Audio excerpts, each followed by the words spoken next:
What is up, everybody? LSU Odyssey live, your Clemson LSU preview show. And everybody seems to be picking Clemson. Everybody seems to be picking Clemson. Well,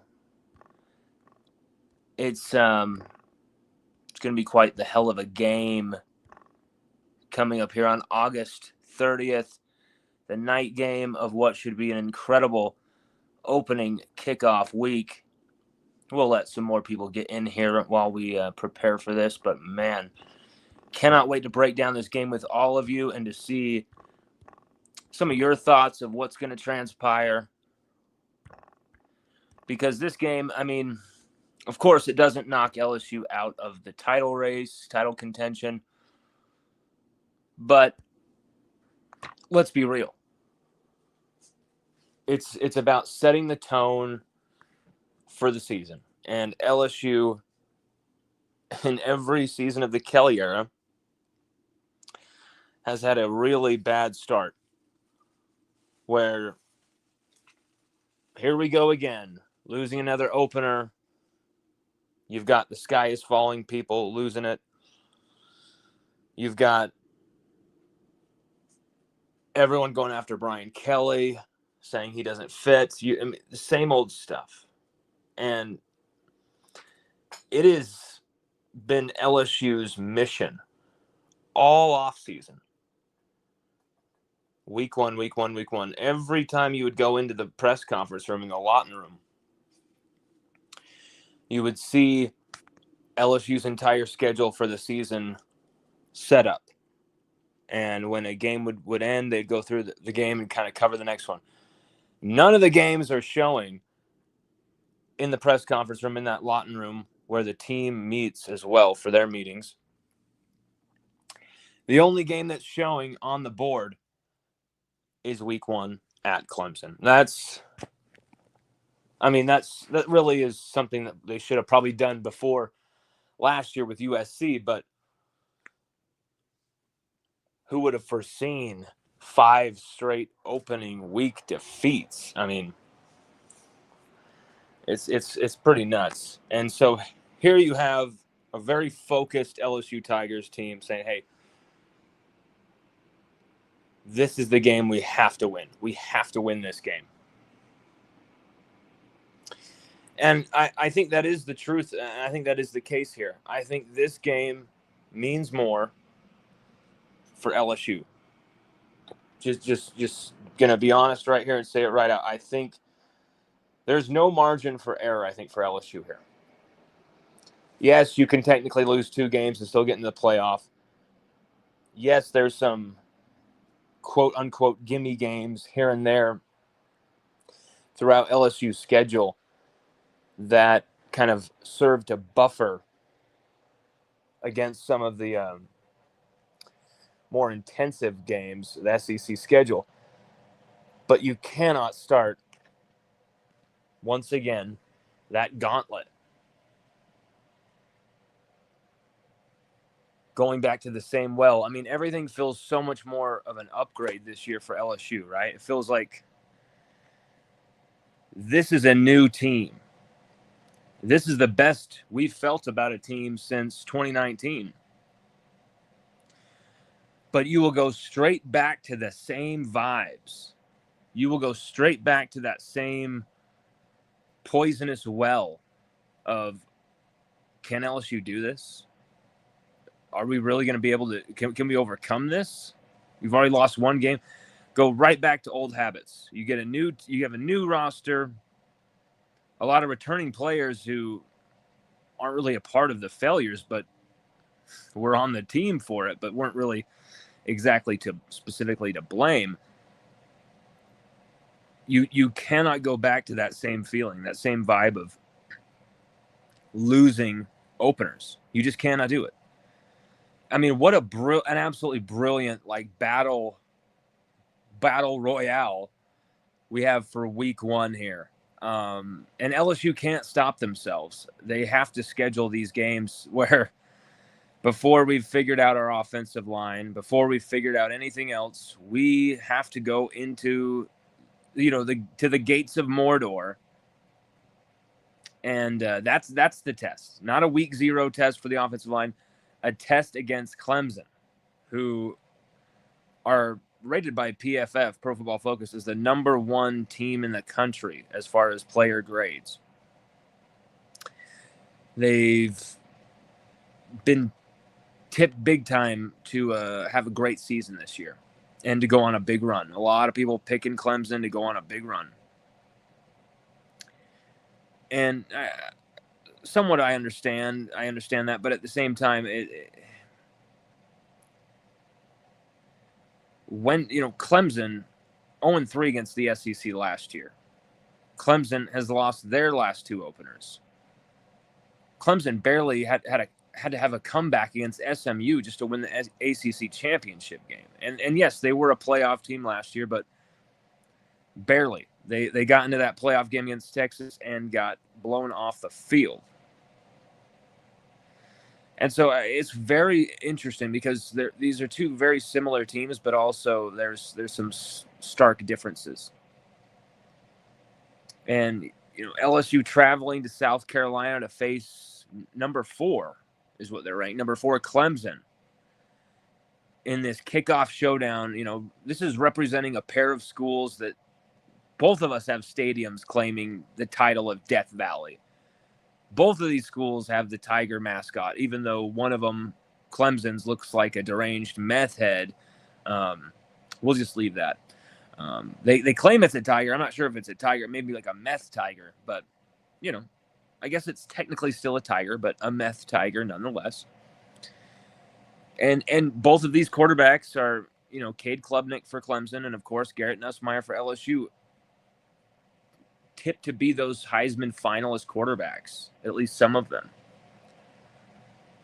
These are 2 of the best defensive fronts in the game. I know LSU has been overlooked and underrated going into this season, as they should be with how we've played the last few years. As we should be, considering we haven't seen this group together yet. But just on paper, which is what we're dealing with right now, on paper, they look like one of the best defensive fronts in the SEC. And then Clemson, you can't get away from it. You can't get away from it. They're just too packed with talent up front on the defensive line. You can't get away from it. Also, 2 of the game's top head coaches, even though, Brian Kelly's got that vast experience at smaller universities, punching up, that took him really to the pinnacle of the game here, where he had a national championship game appearance, got his ass kicked by Alabama when he's at Notre Dame. But Clemson, they've still got Dabo Swinney. The guy's got 2 championship rings on his finger, both against Nick Saban. Took Clemson to 2 other title games. They got obviously beaten by LSU in the 2019 title game. But this is also, that a rematch of that title game. And let's also don't forget the 1958 de facto title game between LSU and Clemson in that Sugar Bowl, where Billy Cannon and company won 7-0 and secured the national championship. So, I mean, this is a powerhouse duo of programs who are headed for a collision course over the next 2 seasons, both opening the season 2025 and 2026. So, I mean, this is the game to settle who's Death Valley. Well, we've still got another one. But it would be quite a statement if LSU were to beat Clemson in the fake Death Valley and then beat Clemson again in the real Death Valley. I think that would kind of settle it. But, neither team has really done well in week 1 recently. Of course, LSU losing their past 5, 3 under Kelly, 2 under Orgeron, and Dabo Swinney losing last 2. The first, Clemson may be haunted by their past, while LSU is doing everything it can to turn the clocks back. is Dabo Swinney finally over this extended malaise that he's had, where he's had kind of an endless lost weekend of his coaching career that cost him an aimless, wilderness-bound 4 straight seasons where Clemson had 3 or 4 defeats. They were settling for Cheez-It and Gator Bowls as he adjusted to the new world of college football at what is best described as a glacial pace. After years where Clemson was kind of in the background, is this the new look Clemson for their next golden era, following up last season's improved ACC championship and that college football playoff first round appearance? We'll see. But Brian Kelly's Tigers, they're finally at the place they need to be in order to win national championships, at least compete for them. This is the largest NIL investment in program history. 20 transfers signed through the portal in December, January, and in the spring, with 2 huge transfers coming in late with Braylon Moore at center and Bernard Gooden on the D-line. You've got a returning starter at quarterback with, as high NFL pedigree as you can get. And this might be, I think, collectively the best D-line on paper, at least, we've seen at LSU since 2019. I'm gonna really be bullish on that until we see otherwise. And then, of course, this is the deepest collection of grade A pass catching talent wide receiver U has had since 2019. And one of, if not the strongest groups of assistant coaches on any staff in the country. And, you can say the same thing with Clemson as well. Neither program have any excuses. Neither program has anywhere to hide. And despite a few potential, key missing in actions, Walker Parks for Clemson, and then there's a few, injury questions for LSU, some guys who look to be cleared, but we're not quite sure, Aaron Anderson. There are currently no major injuries outside of that Walker Parks injury for LSU or Clemson that they could blame for this loss. LSU got Harold Perkins, they got Whit Weeks.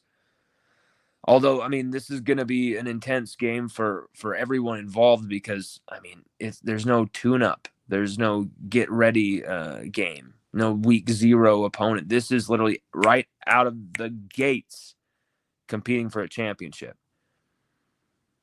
That's going to be intense, and I think it might take a few quarters for some of the teams to, some units of each team to kind of adjust to that.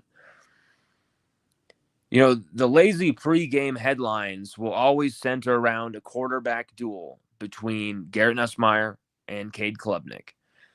But the true test for me of these teams will lie within their trenches, and so many people are agreeing with that, of course. And it's just obvious because LSU, they're going in with a brand new offensive line versus this, really highly touted veteran D-line for Clemson. And that's the easy pick, of where in the trenches, the matchups in the trenches, The Tigers replacing 4 of their starting 5, of course, from last season. And then Clemson's got so much star power up front where you got Peter Woods, Sammy Brown, TJ Parker. Just Peter Woods and TJ Parker alone combined for 29 TFLs and 14 sacks last fall. But the battle for me between the Tigers' kind of neglected, potentially elite defensive front against Clemson's veteran O-line that is likely to miss their most experienced leader, Walker Parks, that for me will be the main key battle. If LSU's defensive line make plays up front, and if they can stuff a less than reliable Clemson rushing game, their entire rushing room, each Clemson running back has recorded less than 200 yards over their entire career, some just like 38, 40 yards.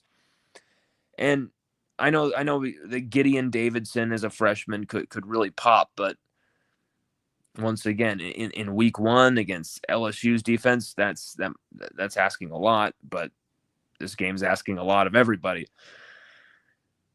If LSU's ravenous front, Whit Weeks, Harold Perkins coming off the edges at points, the guys up front with Dominic McKinley, Gabe Relaford, Pat Payton, Jack Pyburn, if they can sustain pressure on Klubnik and limit that running game,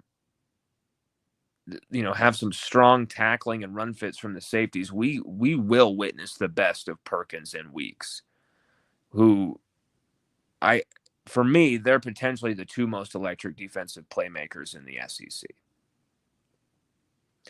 I know I'm biased, but put them in those positions, I think they're going to be absolutely electric. And I mean, if that happens, LSU's offense should possess the ability, through Nussmeier and this bevy of skill position weapons, to really be there to match every point and to make this either a hell of a game or to really be able to close the game out at some point. And while many, debate if 2025 LSU will be able to run the football or not, I think the Tigers' running game should be the better ground attack between the two teams. I mean, LSU haven't been able to do it, obviously, last year. But this is keeping in mind Caden Durham. He had over 1,000 total yards, 8 total touchdowns, 6 rushing touchdowns. And then you got the experience, the pedigree, and the prospects of Caleb Jackson, Harlem Berry, and then Juwan Johnson. My point is I think there's a lot of creativity in that backfield of guys who can gain yards, whatever's going on, fight through anything to just chip away, be creative, and break those tackles, make those moves. I think they will be able to improvise even if the running scheme isn't working. Whereas Clemson's running back room, Gideon Davidson, he might be able to do that. Beyond him, I mean, you have Adam Randall, a receiver, who's had to move to running back just to make up the numbers. I mean, it far outweighs Clemson's room. Jay Haynes, Keith Adams Jr., Jarvis Green, Adam Randall, the former receiver we just talked about, David Eziomame. I mean, LSU should have the better running game here. Just when you're looking at a talent perspective, being able to create plays with their feet, but at the same time, whose offensive line do you trust? Clemson's or LSU's? I think most people would be picking Clemson with just a blind pick, just Clemson, because LSU is such an uncertainty. And then, that's one thing too. You got LSU's new look offensive line against this established veteran defensive line from Clemson. Okay. And that for me is one that is worried. But also you got LSU's new look secondary against really 3 fantastic receivers. Antonio Williams had 904 yards, led the ACC with 11 touchdown catches last season. And then you got Bryant Wesco Jr., who's, 707 yards, was 3rd in the country for freshman receivers, only trailing Ohio State's Jeremiah Smith and then Alabama's Ryan Williams, 2 superstar receivers. So you can say Bryant Wesco Jr. is a superstar receiver. So you've got 2 guys there and a third weapon. Really, you've got 3 that are of high concern for this new look secondary. So you've got a new look offensive line for LSU going straight meat into the grinder against a stacked defensive front. I mean, they even got Will Helt, who LSU were going after from Purdue. They even brought him in as their kind of like Jack Pyburn run defense piece. So they even retooled and added this offseason, getting Will Helt. With a pair of strong quarterbacks in this game and aerial attacks canceling each other out, because I think both teams are going to put up points, put up yards. This bloodbath will likely come down to which team chews up more yards on the ground, which secondary bends first. And in a game between a pair of, mad-eyed, moody opponents holding, plenty of history against each other, from national championship games to a war about, who is the rightful Death Valley, this ultimate week one festival of blood and bone will be decided by the last team to take a bite out of the other. I really do believe that this is just going to be one haymaker after another in this game. It's very easy to say this, but I think it's the truth here. This game, and it's going to be the obvious one, this will be a game won by the more physical defense and by the offense that finishes down inside the red zone. And when you're looking at Clemson, do they have as many options to finish inside the red zone as LSU? They've got some great receivers. They've got, Gideon Davidson potentially could go off against LSU in this game. Maybe Cade Klubnik on a quarterback keeper or something. But I feel like Trey'Dez Green, Caden Durham out of the backfield, Harlem Berry, maybe Xavion Thomas with a jet sweep or wildcat action. Not to mention the receivers just as targets. I think you've got far more weapons inside the red zone for LSU. The question is, can they finish it off? LSU were so poor in the red zone, especially against USC last year, week one. It's hard for me to be bullish about, hey, we're going to kick ass in the red zone. We simply have to just show that we can do it before we can be all bullish about it. But I really think the ability of Caden Durham and Caleb Jackson potentially to create their own running lanes, break tackles, and still gain those yards with a highly questioned O-line in front of them. If they can do that, I think that gives the Tigers an upper hand on the ground. While Clemson's highly touted D-line won't be the only physically impressive, violently imposing defensive front on the field either. I expect LSU's D-line and edge and the secondary investments that we've made with these awesome transfers we've brought in, A.J. Halsey, Mansour Delane, Bernard Gooden, Jack Pyburn. I expect those guys to pay major dividends in this game. And I expect these guys to show up in this game, making plays, frustrating, intimidating Klubnik. And I think it's going to be a roller coaster ride of a game with that comes down to really comes down to the wire. Whether that's overtime, whether that's triple overtime, whether that's whatever it is, this is going to be a wild, wild, wild game. And it's a game I've gone back and forth on prediction-wise. Randy Jones is in the house. He says, go Tigers. What's up, Randy, my man? T Noon says, hi. What's up, T Noon? How you doing, my man? So you technically, I mean, these two teams could be two of the best teams in the country by the time we're, the whole season's over and done with, and we could have seen them have another rematch in the college football playoff, and that wouldn't surprise me either.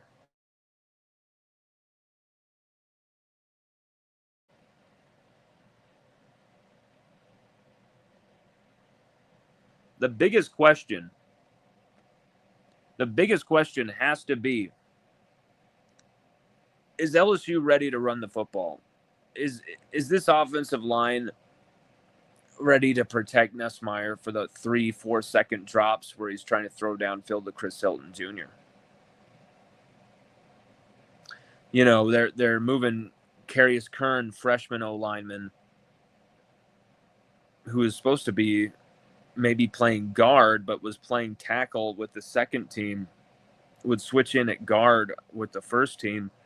You've now got him potentially at right tackle, replacing Weston Davis, who they were saying was going to be a starter. And so whether that's kind of to punish Weston Davis for something off field that we don't know about, and it's just kind of temporary, or just some experimentation, or something that they are really serious at trying, it's another thing that makes you pause with this offensive line. Like, what the strength is obviously from Braylon Moore out, right? But is it just going to be Braylon Moore on the interior? What are we going to get out of Josh Thompson at right guard, who Brian Kelly has that spot locked down? Or is it going to be a variety of guys at left guard? You know, Kelly even talked about rotating guys in along the offensive line. That to me sounds like a disaster. You can rotate almost any other position. There's times you can have a flow rotating in quarterback from Chris Leak to Tim Tebow, that type of a setup. Okay, not for me, but if it gets the job done, whatever. Offensive line is one of those positions where those guys play every damn snap of the game unless they're up by 40, and that's it. Those 5 guys, and that's it. And the longer those 5 guys play together, the more chemistry they'll have, the better performances they'll achieve. So the idea of rotating offensive linemen in, if that's what is needed to get LSU through the Clemson game, I'm worried, very worried about the rest of the season. Because when we've been doing our season previews and predictions, a massive article that's coming your way. Don't think we've just been lazing around. We have been working our ass off on this thing. And it's been for the last probably 2 months now. But, you know, you get sidetracked by other projects. But this is the priority now at this point, is getting this thing done. And it really has hit me like a ton of bricks how many games this season are going to be decided by LSU's ability to run the football or not. LSU's ability to stop the run or not. Just so many of these games. I mean, and we're facing so many different running quarterbacks as well. And Cade Klubnik, he's not a running quarterback, but he can kill you with his legs. Don't you forget that. LSU didn't just get hurt by Jalen Milroe or Marcel Reed or Lenora Sellers, etc. LSU also get really hurt by these, 3rd and 6 plays where the quarterback busts it loose, breaks out of a collapsing pocket. All these, elite pressure men are coming after him, but no one keeps contained. They break it loose. They go for 20. Those type of plays have killed LSU in the last 5 seasons. Actually, last 6 seasons. We can include 2018, 2019 into that, because LSU got burned. The last time I remember LSU absolutely owning a running quarterback was Lamar Jackson in that bowl game against Louisville. I'm trying to think of there's guys we limited, there's guys we had some fun with tackling, but we're able to overcome and beat. But my God, there's so many running quarterbacks who've destroyed LSU, whether it was Coach O as the coach, Brian Kelly, Bo Pelini as the defensive coordinator, even Blake Baker last year. You've seen LSU be second best by a long slide defending the run. And that's what it's going to come down to, really, for me. I mean, yes, there's going to be fireworks in the air between, Nussmeier, Aaron Anderson, Nick Anderson, Barian Brown, Chris Hilton Jr., Tradez Green. Those guys are going to make plays in the air. Cade Klubnik with Bryant Wesco, Antonio Williams, those guys are going to make plays through the air. And that's going to carry, some of the team action for a lot of this game, some of the back and forth punches. But I think what really settles this game is what it's all gone. it's all going to come down to the trenches. Maybe not every game this season for LSU, but most of them will come down to the trenches. Can LSU run the football? I mean, talking defense, running the football. If you were to flash forward back to 2015 or something and show people like, hey, we're LSU have a high flying offense like every year, but we don't have the running game or the defense or the offensive line play, people would be like, what? Now you finally give us the quarterbacks and the offensive fireworks, but you don't give us the bread and butter that we've always had. What's going on here? We don't want this trade-off. And that's what you got here is you got a really tough game straight out of the gates where LSU are going to have the eyes of the world on them. A lot of doubters out there from talking about the defense being terrible, to the O-line being terrible, to questions over Nussmeier, doubts over Nussmeier. All of it can be answered and silenced with a complete performance, even just a win against Clemson coming up here so soon, just over a week away. This is coming in hot and fast.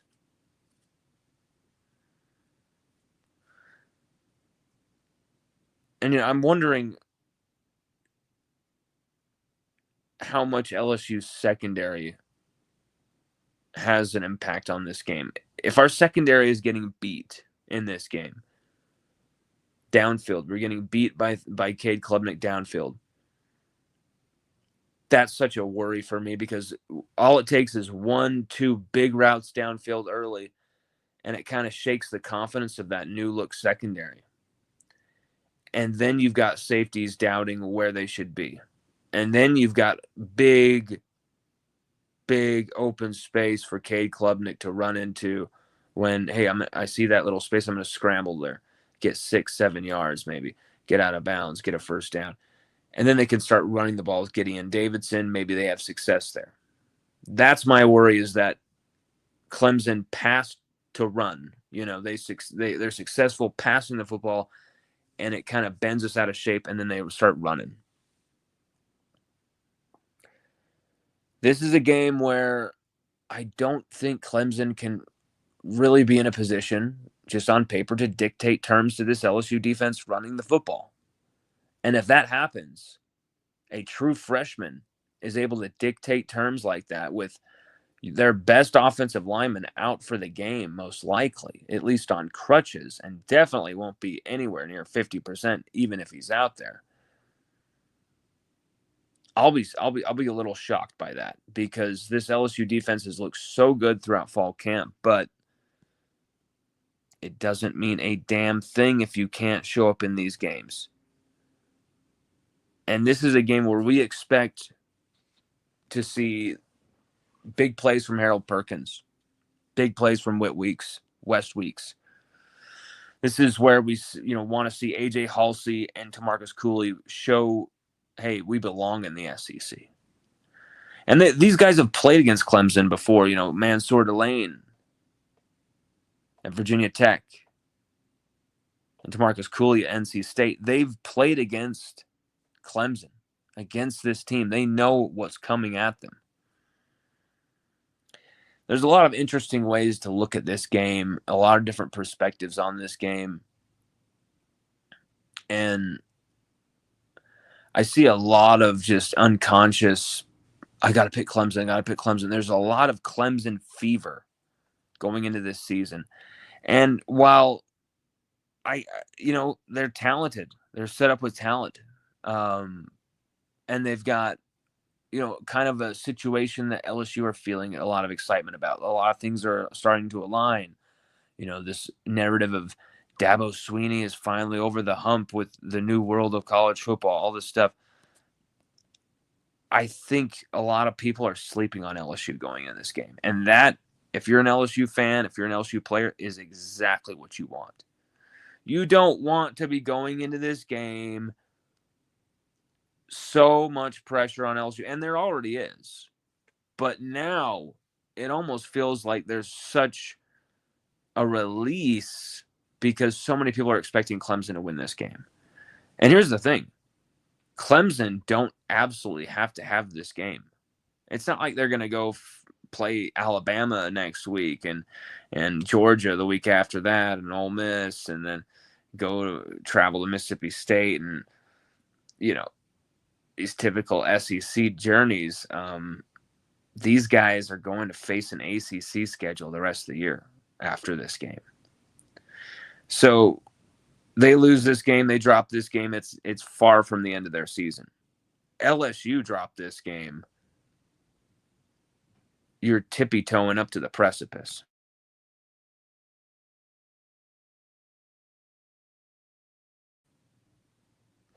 What does everyone think about LSU's offensive line going into this game and why they can have a great game? How they can release Caden Durham, Caleb Jackson to run on this Clemson defensive line? Is it possible? I mean, you just look at how we ran the football in 2024 from concept to scheme to personnel. Nothing would have worked against this Clemson setup. We would have been eaten alive. And then you have Nuss throwing the football way too many times. Low hits to his knee that's already messed up, potentially. You've got all these situations you do not want to run into. But what would you rather have? Would you rather you need to put the game on Nussmeier's shoulder, or you need to trust in your O-line to do this job, to get these tough yards? It's going to go on to Nussmeier's shoulder just by automatic, just by, hey, this is what we're used to. Nuss, deliver us from evil. Let's go, baby. And Nuss has won games for LSU by himself.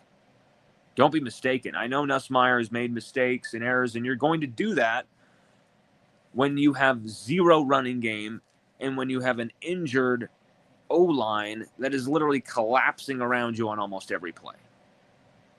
I know there weren't too many hits or sacks Nussmeier suffered last year, but every one of them was low, was dangerous, and he came up limping. Almost every single one of them. And not only that, but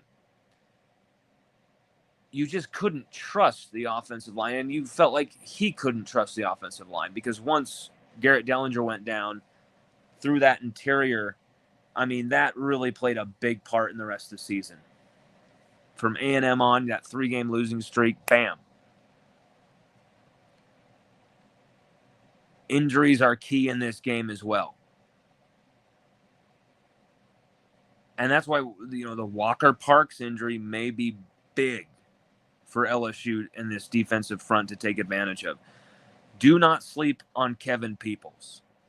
Do not sleep on Kevin Peoples really having a big impact in this game. Kyle Williams as well. These two,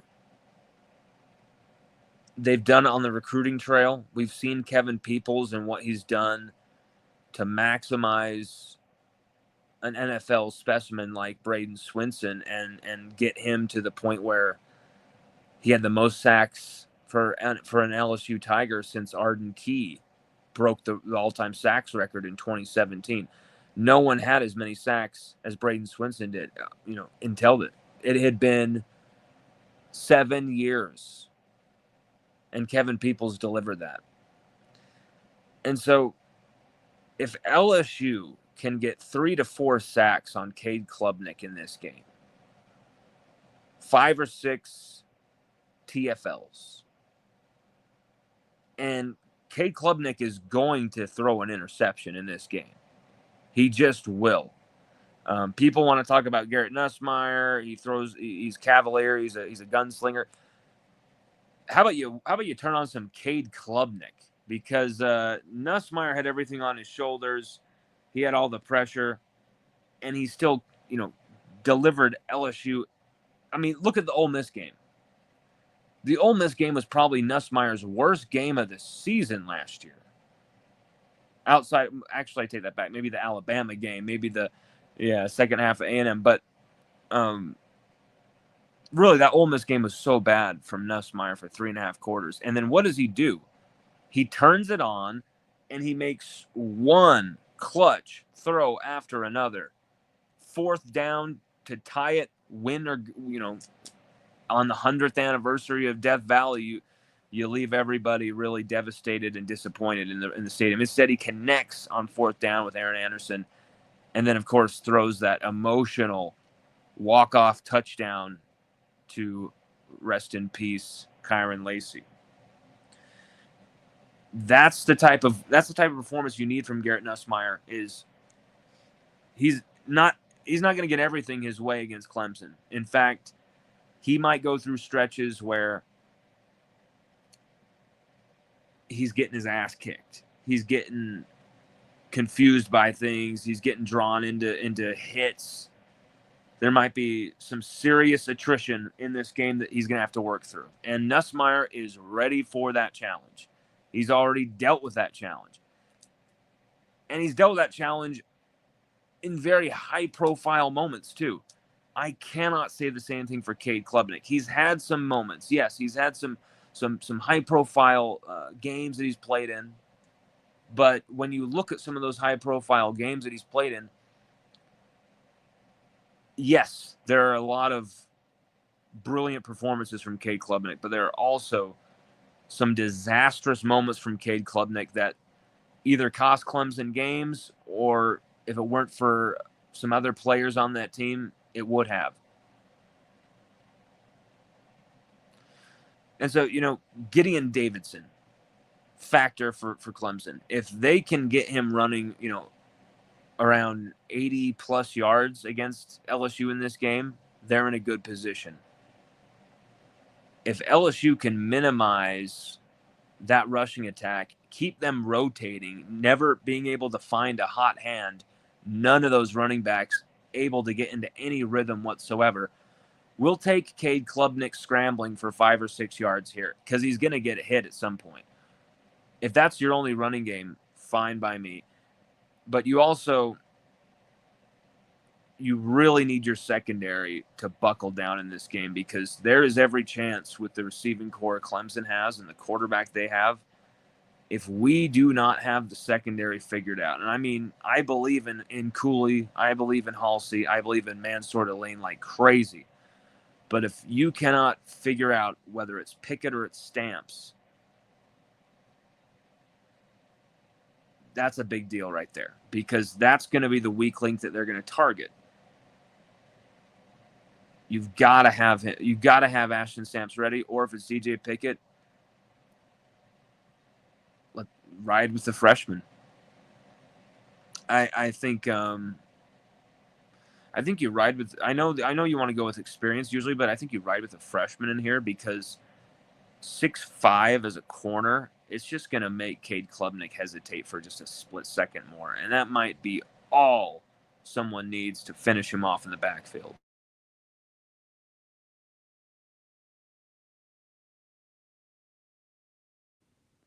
What is everybody's predictions for this game?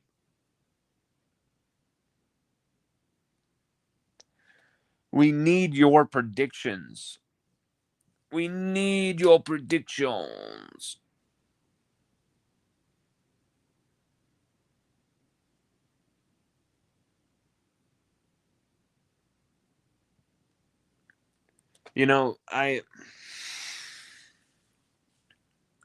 There's so many angles to look at this game from. The trenches is going to be that angle that I'm going to be watching so much of it in this game, because usually the trenches is where my eyes go to first, and they stay there usually. Like, I can't help it. And then when I watch a game later, I'm focusing more on the externals, corner, receiver, what happened down the field. My eyes obviously will follow all that stuff and the releases, but I usually am locked into the trench play. Because I always see these crazy details going on, like, oh, that guy's finger's messed up, but he just kind of popped it back in. He's playing. He just went in his stance. Oh my God, his finger's all messed up. That guy's crazy. Like you don't see that kind of stuff everywhere else on the field, but in the trenches, you see some really eye-opening things about the game and about kind of the mentality of the game and the direction the game's going in. I think within a few plays, you will know whether LSU's defense is legit or not. And I know it's just going to be so early to say that, right? And it's just so early, and it's only game one, and there's such a long season ahead. But really, this isn't a game for like, hey, I expect LSU's defense to get everything right. I expect LSU's offense to get everything right. That's not the point. I'm not really looking for that. I know there's going to be errors in this game, and I know it's going to be a wild game that LSU are going to have to survive. What I'm looking for more than anything, I will say even more than maybe even a win, because, a loss does not knock you out, but maybe looking for this more than even a win. I'm looking for a team that is just 100% just aggressive, all in, present, flying in and around the football, hunting in packs. I want to see kind of the bread and butter, the fundamentals that LSU have been skipping on for so long. Had these great, talented future NFL players all over the roster, but you felt like there was some type of disconnect, and it was because we were getting great players, great athletes, but we weren't getting like great football players, like guys who knew the game inside and out and where they should be and what they need to be doing. Even the guys who loaded up the stats in the last era. Now I feel like maybe you've traded a bit of that stat padding and the star power of some of these guys this last maybe 4-year window for a list of guys who seem to be more activated from a football improvement sense, from a development sense. You know what I'm trying to say?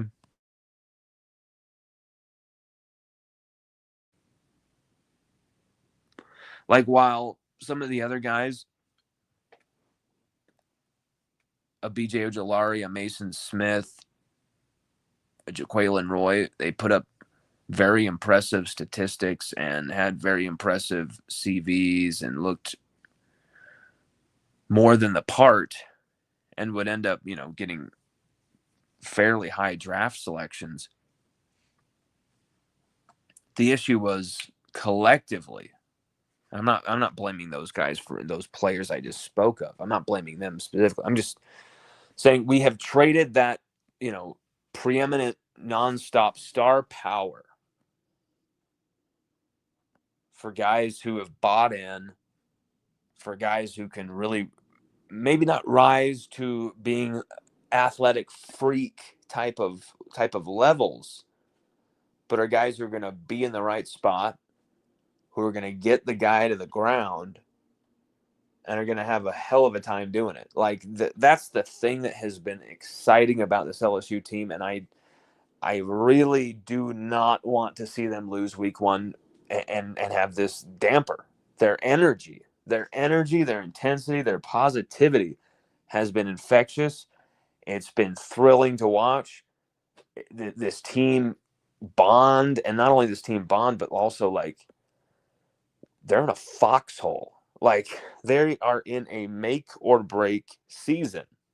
Almost everyone down the line. I mean, even Nussmeier, you can argue he could not even play a game this year and be a top 10 pick next year. You could probably argue that, and you could probably be correct on that.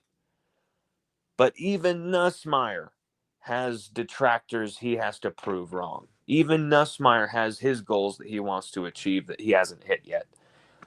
And you go throughout this roster. There is one guy after another on this roster who is at a moment in their career where they are facing a make or break moment.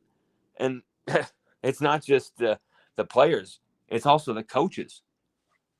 Brian Kelly needs this game a lot more than Dabo Swinney. And Dabo Swinney is facing that whole, I'm on the come up moment. And there's no way he wants to lose this game and let that momentum go to the wayside. But even if Dabo Swinney and Clemson lose this game, say even if they lose it badly, say LSU comes out, shocks the world, and actually bullies Clemson, which is something I actually could see happening when ACC and SEC usually revert to type every once in a while to kind of shock us back into, oh yeah, the SEC is usually better than the ACC. I could see that in another world in some way, but at the same time, even if that were to happen, Dabo Swinney and Clemson still have this kind of patty cake ACC schedule to follow, where they can figure it out and get right, and still get back to the playoff with barely a blemish on them. That's not to say it's there aren't tough games for them to play and get through, but it's nowhere near treacherous or as much of a murder's row as LSU's schedule is.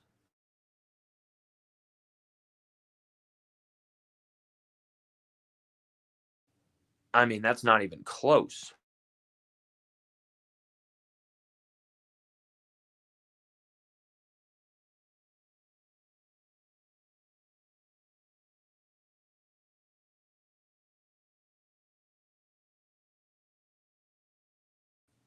Will LSU be able to actually dictate terms to this Clemson team and come out and play like the savages of yesteryear for LSU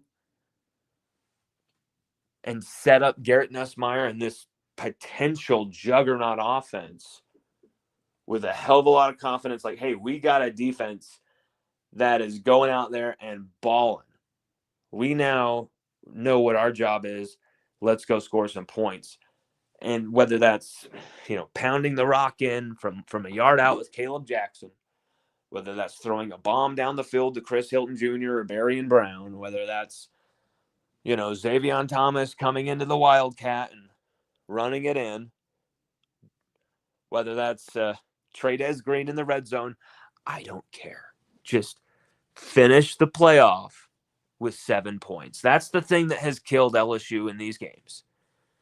Watch every week one loss of the Kelly era. Watch them. There are not only every single opening drive for LSU will be this brilliant march down the field where LSU is completely dictating terms, completely making all these explosive plays, and just really rubbing the opponent's face in it.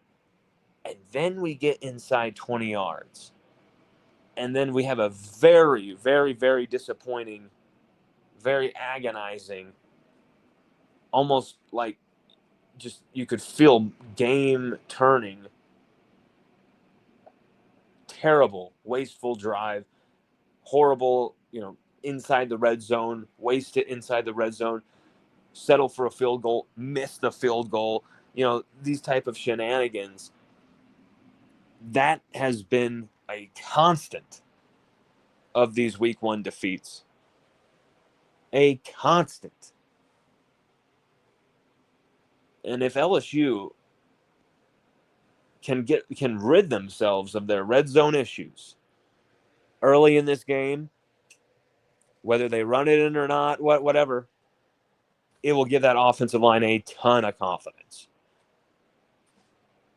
But really, I think there's only one way for Joe Sloan to call this game, and that's to negate the offensive line and that defensive line of Clemson as much as possible. Quick throws, jet sweeps, counter runs, misdirection runs of all sorts. Get that defensive line moving, flip the script of the matchups, completely, take them out of the game. Quick screens, quick slants, Nuss basically snapping the football, turning, and bulleting that shit when there's the space and time to do it.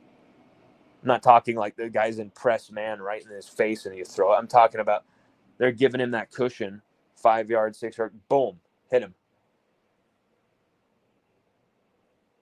LSU need to come out with a tempo offense and really the offensive line, just make sure they're actually in the shape to run this. But the thing that troubles me is for all the footage of fall camp that I have had access to, that I've seen,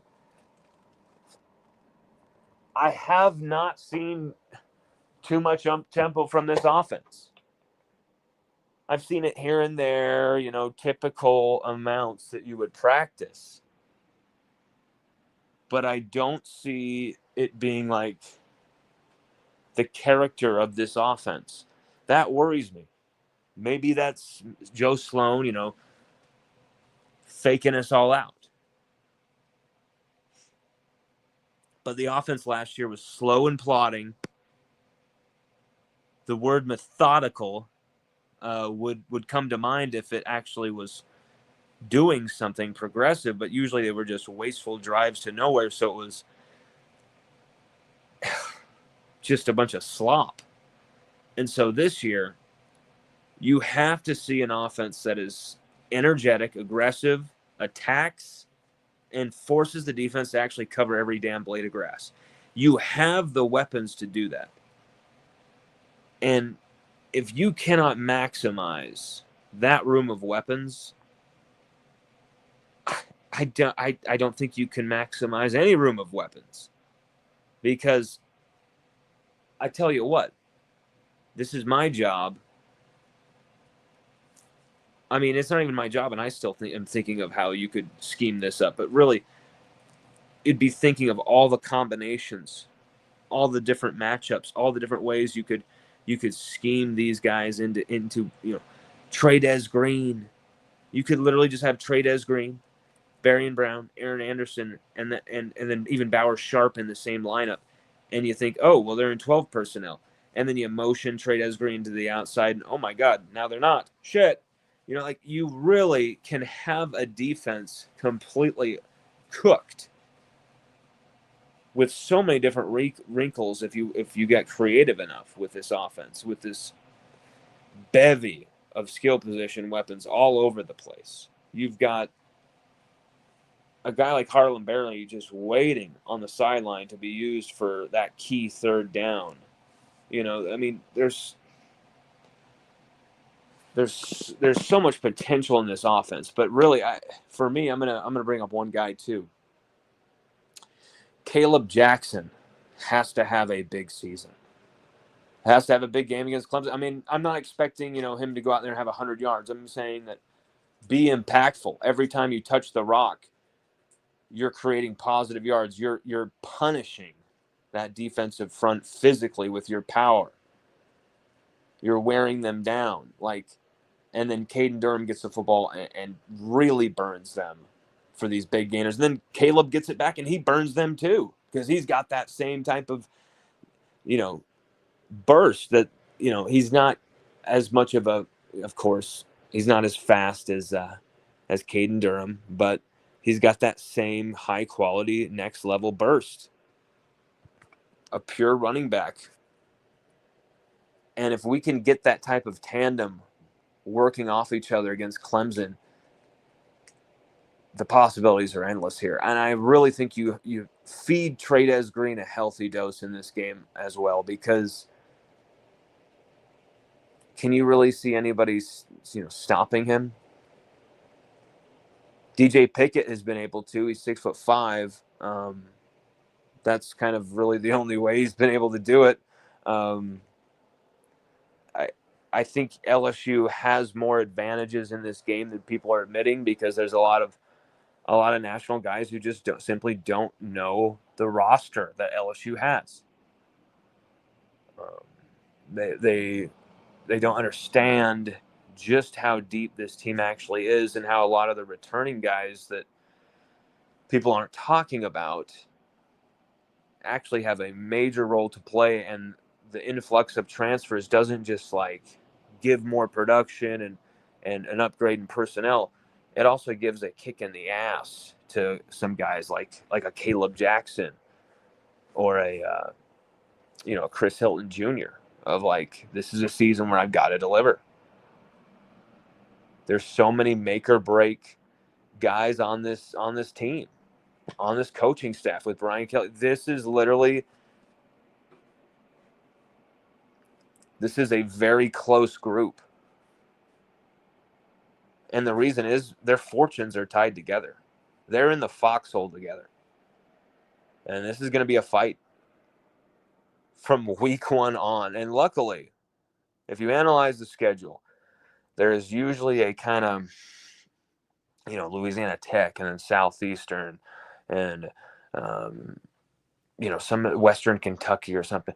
Some of these games are kind of interspersed throughout the season perfectly to give LSU a good little rest and buffer before the next, brutal game. But it's going to be a brutal schedule. It's not as bad as, Florida's or Oklahoma's schedules, but this is still a nut schedule for LSU. And it all begins August 30th. So close. Almost 10 days away, basically 10 days away. LSU at Clemson. And we will be having our prediction article coming out, I want to say tomorrow. We are seeing Wilco tomorrow. And so that might be a crazy rushed type thing. And so I might not finish this article until the day after. But we are going to do everything tonight to try and get this thing done so we don't have to worry about it for what should be an amazing show, seeing the band Wilco play for 3 hours. I don't know how my pregnant girlfriend is going to handle this. But I am really excited for this LSU Clemson game. It's going to be one hell of a watch. Hopefully we get approved for credentials so we can be there in the press box. You have to get approved, of course, by Clemson because it's in Clemson Stadium. So you have to get approved by them. Hopefully we can do that. We can make the trip and we can be there. But if not, we will be covering the game just as we always do, with the same energy as we always will wherever we are. And I cannot wait to be dialed in with this with you guys. Cannot wait to share with you the predictions we've made. People are going to be mad at first. They're not going to know where the hell this thing is going. They're going to go, "What are you saying, Lon? What is this?" And I think it will all make sense in the end with my predictions. But I let's just put it this way. I'm not sure how other people are predicting things, but this is nothing safe that we're predicting. Nothing safe. So, yeah, we'll keep it at that because you'll be knowing pretty soon where we stand on all of this. But this is just the first preview, I'm sure, of probably 3 or 4 more to come. College football season says, "I'll ride with you. We can roll up some bleezies." Oh, he said you going to the game. Well, I just answered that question. Hopefully we can get that credential access. So it seems like you're going to the game, my man. Fantastic. I hope you enjoy your time at that game. I hope I'm able to be there as well. If we are, let's meet up. But yeah, everybody have a hell of a night.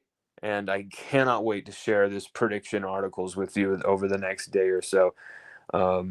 And then we're going to do a prediction show as well. So if you can't read the articles, if you don't really want to read the articles, that's fine.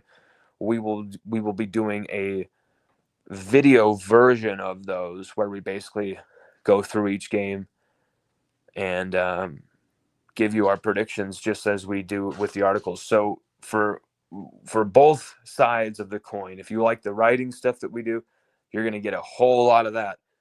And if you like the podcast, then you're going to get a whole lot of that with the stuff. We're going to have double doses of both of this for you, for your reading and listening enjoyment, because guys, gals, everyone, the season's basically here. I mean, before you know it, you're going to either be in the stadium somewhere going crazy, or on the couch going crazy, in the backyard in a barbecue, watching outside, in the tailgate watching it, wherever you're going to be watching it and whoever you're going to be watching it with.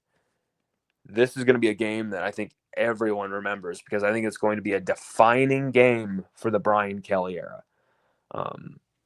What that means, where this is all going in 2025, I think this is going to be a roller coaster season that is going to be one for the history books. I'm not talking about.